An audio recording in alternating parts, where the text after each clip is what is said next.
हम यहाँ air fryer की बास्केट पर तेल लगा लेंगे। यहाँ मैंने अच्छी तरह से तेल लगा लिया है ब्रश की मदद से। मैं इस पर लेग पीस रखूँगी।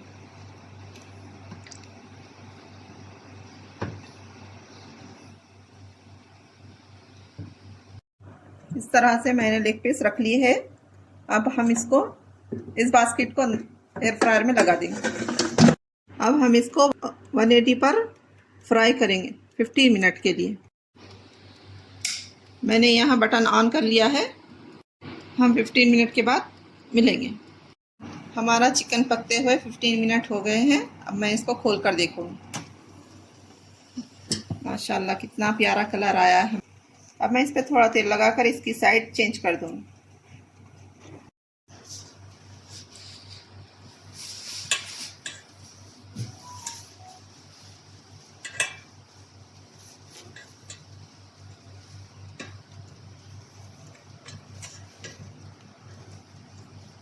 मैंने चिकन की साइड चेंज कर दी। अब इस पर भी हम थोड़ा तेल लगा लेंगे। अब हम इसको 10 मिनट के लिए पकाएंगे। तो चलिए देखते हैं 10 मिनट हो चुके हैं।